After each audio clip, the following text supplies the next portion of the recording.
Good afternoon. Afternoon. Let me peep quality real quick. Beautiful. A couple things real quick.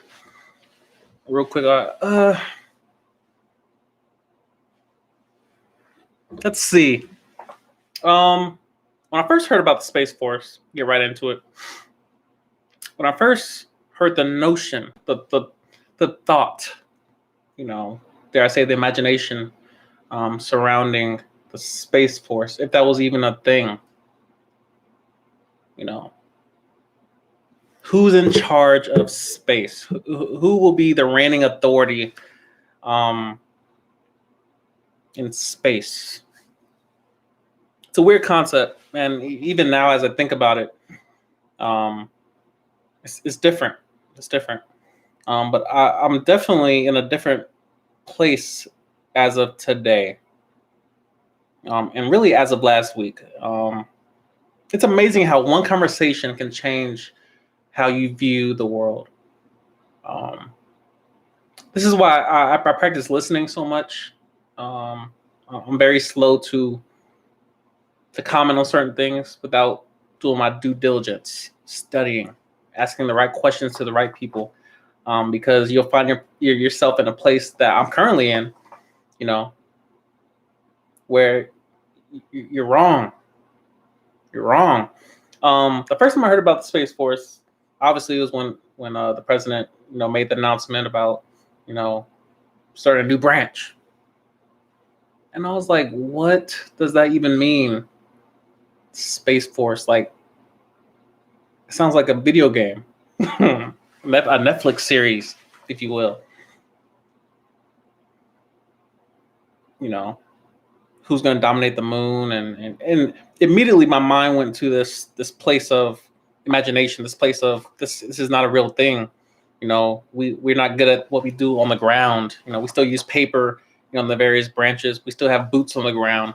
There's a lot of friction between different, processes. How could this actually be a thing? Well, I'm not going to get into too much detail, but last week, our leadership for Delta 4, which is probably the equivalent to a wing in the Air Force. If you wanted the way the Air Force and Space Force kind of relate, as far as it relates mostly the way the Marines and the Navy do. That's probably the closest comparison one can make.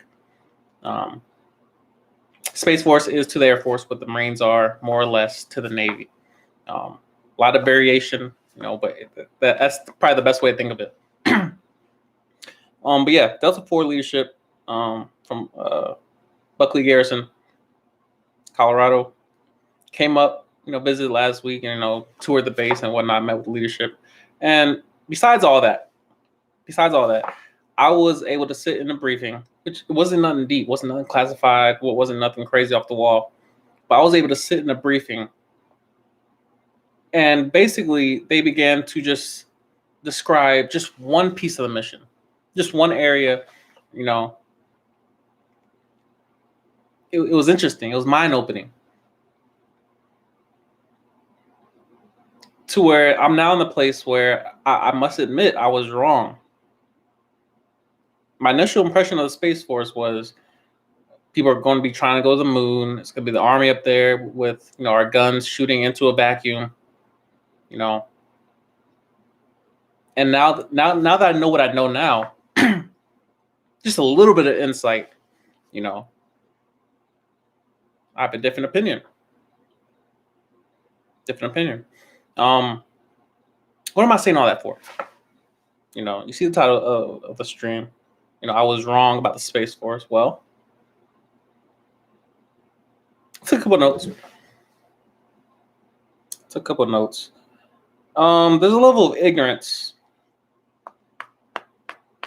There's a level of ignorance that comes in my line of, dare I say, my line of work. Me. There's a level of ignorance that I live with. It comes with pride. It comes with a level of accomplishments. It comes with my competitiveness. Along with that comes with a little bit of ignorance. Some might say it's a lot of ignorance. Well, they will be right. To a point. One thing I pride myself on is being able to say and admit when I'm wrong. Now, mind you, my initial, claims about the Space Force, they weren't wrong, in a general sense or in a clinical sense. They were ignorant from a place of I just didn't know, and I still don't know a lot of what is going on in the world. 28 years old, Staff Sergeant, Air Force, finance. And even from my seat as I am responsible for funding, as far as resource managing, for the base, the space obviously is very easily to Google. There's 2 radars on this base, and you can probably guess from the location of where we are in the world in Alaska, what our mission is. It's not a secret what the Space Force does. It's not a secret what a radar does. It's not a secret of what's on the space on Clear Air Force Station. You can Google it. You can read about it. You can read about the history of Clear Air Force Station and what this base does and the technology that exists here and that is being built. It's not a secret. Even with all that knowledge available, there's still a level of ignorance that's why there's secret, top secret, classified, need to know, all these different levels of OPSEC. There's a reason for that. And by no means am I here to sit here and just, scream to the hilltops. But what I will say is that after one single briefing, I'm now in a place where I need to read more. I'm even slower to judge people. And by no means am I sitting around just pointing the finger, woe is you, and you shouldn't have did that. And, we all think what we think. Opinions are everywhere. But I'm very slow to make comments about leadership. I was watching a podcast during lunch. I was on a Stairmaster. And I'm not gonna say who's on the podcast because obviously it's highly. I love listening to highly controversial people. I posted on Twitter. I learn the most from people I fundamentally disagree with. I seek those people out. Who are the people that disagree with me? The principles that they live by are opposing, on the spectrum to mine. They're different. Some would say it's right and wrong. I want to know who thinks differently than I do and find out why. And so, throughout this podcast, I had to turn it off because there was so many interruptions back and forth. I'm like, let somebody talk. Good Lord. One person talks, one person talks. Yeah, I can't do both because I'm sitting here trying to, for those of you who don't know, and that'll be most of you, I listen to most of my videos, most of the podcasts on 1.75 times, almost 2 times as fast as normal speed. I love it. It's just information just flows. It's beautiful. But to listen to people talk over each other at that speed, it's unbearable. But even then, with the amount of content I consumed, it was roughly about 30 minutes of the podcast that I took in. Things I know now, or things I knew before I listened to that podcast, start clicking with the content in that. It's amazing. It's amazing how conspiracy eventually will match reality.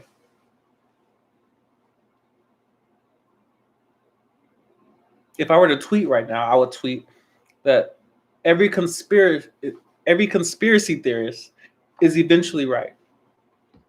I probably will tweet that at some point. Somebody could tweet before me. Cool. Every conspiracy theorist is eventually right.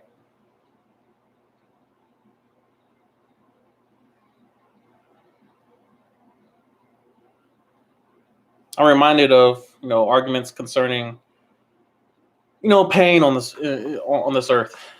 Pain that people have to endure. People in different countries and dealing with certain injustices. And why is there pain? If there's a living God, why is there pain on this earth? Why are people suffering? Very valid question.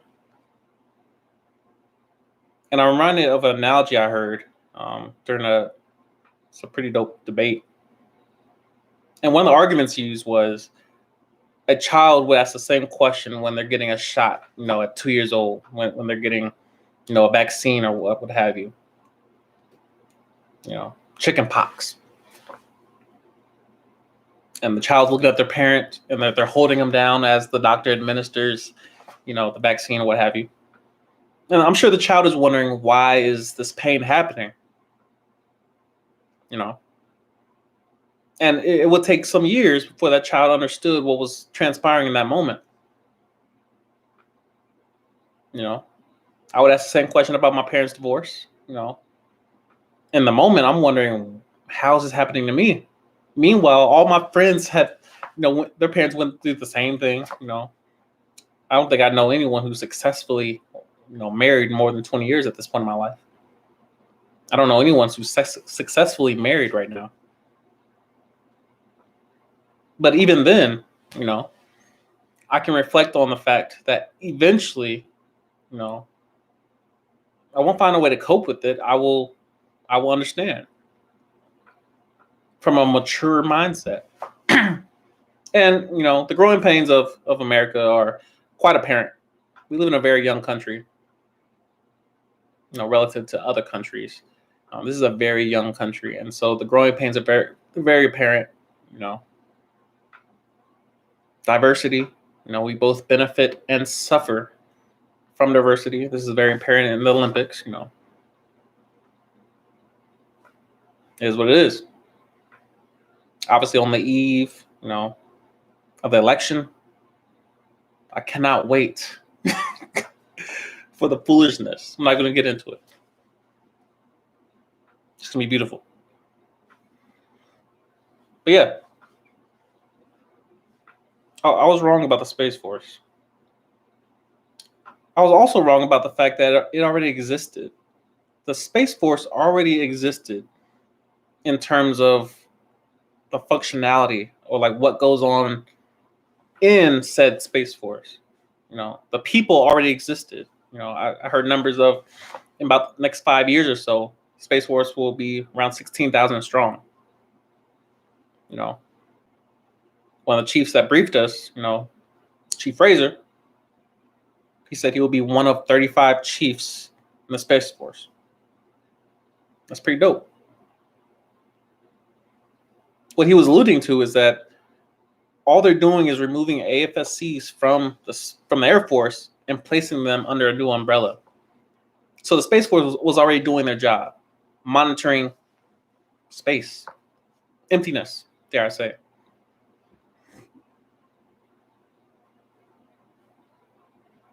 I am personally a lover of conspiracy theories. I don't like to count anything out. It's why I have great respect for the oceans, and the swamps of Africa, the Congo. That's why I'm not one of those people that's going chasing tornadoes and chasing. No. I'll be that person that watches it on YouTube while you go chase stuff and potentially find it. Let me find the biggest snake on earth. All right, well, I'll read about it. You feel me? But there's something about conspiracy theories that most people are just looking for that tiny bit of truth that exists in it. That's all most people care about. For a conspiracy theory to be true, it just needs that little bit of truth to be prevalent.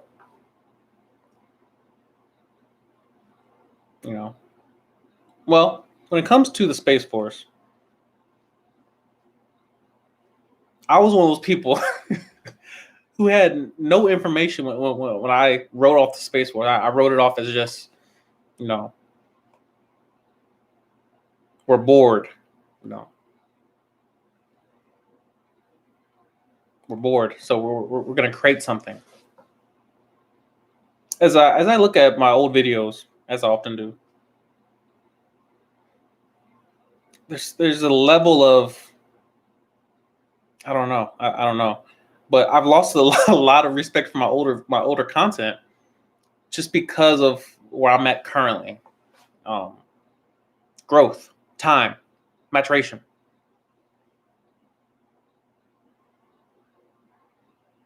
The way I saw the Air Force when I first came in is completely different the way I see it now. You know, it takes some time for growth to happen, for a proper opinion to be developed. I'm still not at that place of arrival. Obviously, perfection is a place of movement. It's a place of growth. But one thing this past couple of days have taught me is to slow down, ask more questions, and observe. Observe something, and honestly, it's a bad deal that a lot of leaders in the military get.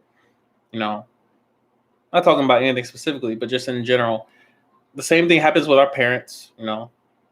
We put so much responsibility on them in terms of we just follow them, throughout a given path, a given hierarchy. You know, we don't carry a lot of authority. Obviously, we do have a lot of responsibilities, that fall to our level. But when something goes wrong, it's always the leader that takes the L. I learned this in basic training, as dorm chief, and they're really trying to instill that in me. When they fail, you're gonna take this L right here.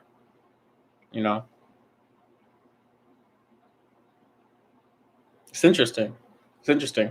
A lot of things that we think we know from our current perspective, it's blinded. There's all this information that we just can't see.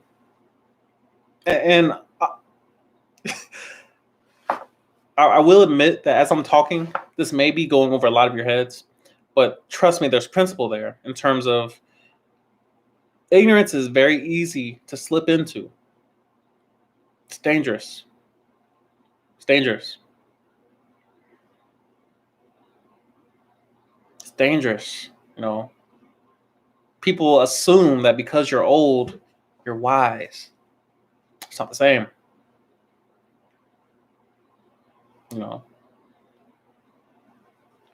Something weird, a weird phenomenon in Alaska where I see a lot of youngins, early 20s.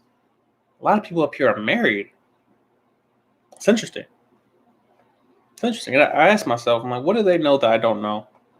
What is different up here that so many people are just getting married left and right and are married, have been married for years? Obviously, the military is a sample population of the civilian world. I'm not ignorant to that. But the fact that in this small arena that is, the interior of Alaska, why so many people married?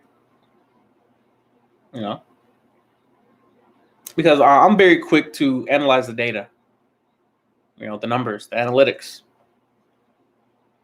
as we all should be. It's a major factor.